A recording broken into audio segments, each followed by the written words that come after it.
Praise the lord. దేవుని నామానికి మహిమ కలుగును గాక. బాగున్నారా? మరొక వీడియోతో మేము ముందుకు రావడానికి ప్రభు చూపుతా ఉన్నాడు. ఫస్ట్ 2 వీడియోస్ మనం చూసాం సొటీరియాల గురించి, and at the same time hamartiology, doctrine of salvation, at the same time doctrine of sin. క్లుప్తంగా 2 వీడియోస్లో క్లుప్తంగా వాస్తవంగా అది వ్యాస్ట్ సబ్జెక్ట్, చాలా పెద్ద సబ్జెక్ట్, కానీ మనకు అర్థమయ్యేంతటి వరకు క్లుప్తంగా, అంటే డాక్ట్రిన్ సాల్వేషన్ అంటే రక్షణ శాస్త్రము తెలుగులో. మనం ఎట్లా రక్షించబడతాం, అసలు రక్షణ ఎవరి ద్వారా కలుగుతున్నది అనేది మనం చాలా లోతుగా రక్షణ శాస్త్రం ద్వారా తెలుసుకోవచ్చు. అదే రీతిగా అమర్షియాలజీ, డాక్ట్రిన్ ఆఫ్ సిన్, పాప శాస్త్రం, అసలు పాపం ఎట్లొచ్చింది,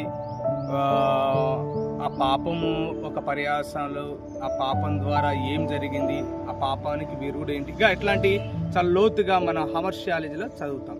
సో వాటర్ బేబీ ఇప్పుడు కూడా కొత్త కాన్సెప్ట్తో ముందుకు రావాలని కోరుతాను. కొత్త సబ్జెక్ట్ బిబ్లియాలజీ, అంటే బైబిల్ అధ్యయనం గురించి మనము చూడబోతున్నాం.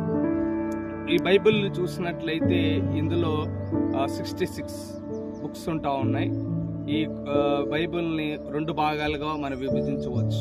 ఒకటి క్రొత్త నిబంధన, రెండోది పాత నిబంధనగా మనము చూడవచ్చు. థియాలజీలో బిబ్లియాలజీ ఒక సబ్జెక్ట్.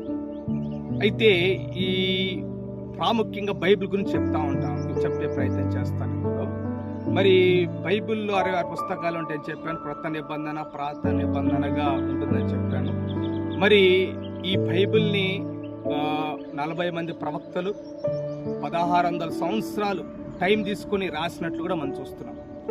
మరి ఇందులో బైబిల్ రాసిన వారిలో మనం చూసినట్లయితే ప్రవక్తలు ఉన్నారు, రాజులు ఉన్నారు, చేపలు పట్టుకునే వాళ్ళు ఉన్నారు, సామాన్య మనుషులు ఉన్నారు, పశువుల కాపర్లు కూడా ఉన్నారు.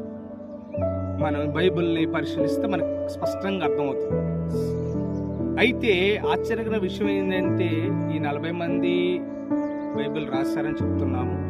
1600 years పాటు టైం తీసుకున్నారని చెప్తున్నాము. అయితే అందరూ కూడా రాసింది ఒక వ్యక్తి గురించి. ఆ వ్యక్తి ఎవరంటే ప్రభు అయిన యేసుక్రీస్తు. దేవుని మహిమ కలుగును గాక.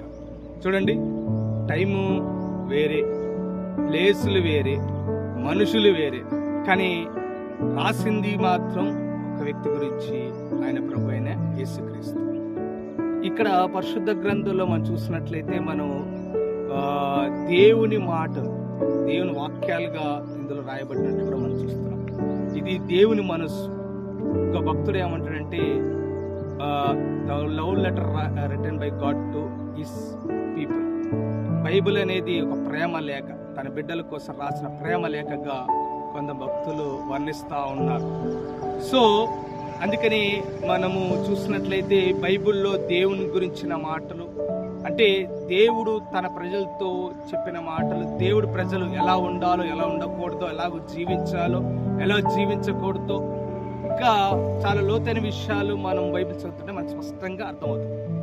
అందుకని బైబిల్ BIBLE, బైబిల్ని మనము ఈ అబ్రివేషన్ని ఎక్స్పాండ్ చేస్తే మనకి ఏం కనపడుతుంటే బేసిక్ ఇన్స్ట్రక్షన్స్ బిఫోర్ ఎర్త్, అంటే ఈ భూమిని విడవక ముందు పాటించవలసిన సూత్రాలు మనకు బైబిల్ తెలియజేస్తూ ఉంటారు. దేవుని స్తోత్రం, హల్లెలూయా.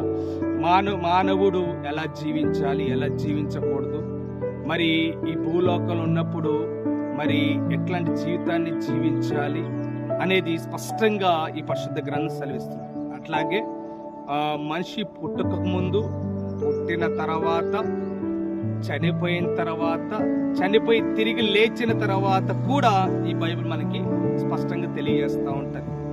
ఇందులో మానవుడి గురించి స్పష్టంగా రాశారు.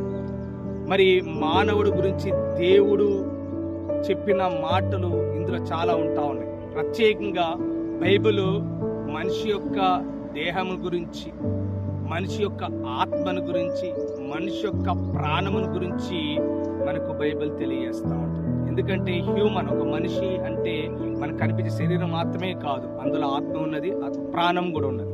ఈ 3 కలియకనే మనిషి అని మనం చెబుతాం. కాబట్టి మనిషికి కావాల్సిన ప్రతిదీ ఈ బైబిల్లో ఉంది.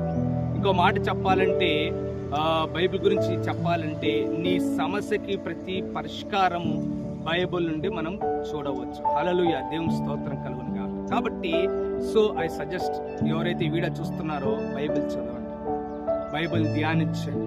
దీంట్లో దేవుని మాటలు ఉన్నాయి, దేవుని వాక్యాలు ఉన్నాయి.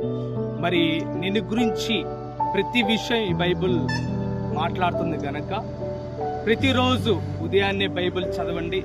ప్రతిరోజు రాత్రికాల సమయం మీ పడకకు వెళ్ళబోయే ముందు బైబిల్ని చదవండి. ఎందుకంటే చెప్తుందిగా, నీ శరీరానికి కావాల్సిన మాటలు, నీ ఆత్మకు కావాల్సిన మాటలు, నీ ప్రాణానికి కావాల్సిన మాటలు ఈ పరిశుద్ధ గ్రంథంలో ఇమిడి ఉన్నాయి గనక ఎప్పుడైతే ఇది నువ్వు చదువుతావో అది నీకు నెమ్మదినిస్తుంది. కనుక మరి ప్రతి ఒక్కరు కూడా బైబిల్ చదవాలనే ఒక ఉద్దేశంతో ఈ వీడియో చేసే ప్రయత్నం చేస్తూ ఉన్నాను.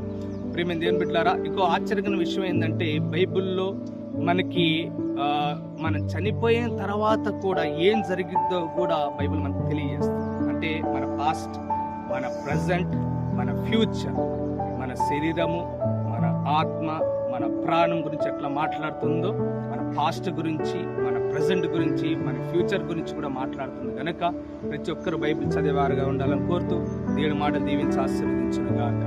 ఆమేన్. పరిశుద్ధుడా, నీకే వందనాలు, స్తోత్రాలు తండ్రి. అయ్యా ప్రభువా, ఈ సాయంకాల సమయంలో ఈ రీతిగా క్లుప్తంగా నీ పరిశుద్ధ గ్రంథం గురించి అయ్యా మాట్లాడడానికి మీరు ఇచ్చిన అవకాశం బట్టి లెక్కలేని వందనాలు, స్తోత్రాలు. ఎంతమంది అయితే వీడియో చూస్తున్నారు, అయ్యా ఈ వీడియో వాళ్ళ తండ్రి పాస్ట్, ప్రజెంట్, ఫ్యూచర్ మాట్లాడుతుందని, ఆ రీతిగా వాళ్ళ దేహం గురించి, ఆత్మ ప్రాణం గురించి మాట్లాడుతుందని వాళ్ళు గుర్తిరగనట్లు సహాయం చేసి అయ్యా ఎక్కువ సమయం బైబిల్ చదివేవారుగా ఉన్నట్టు కూడా సహాయం చేయించామని యేసుక్రీస్తు నామములో అడుగుచున్నాం తండ్రి. ఆమేన్. Praise the lord.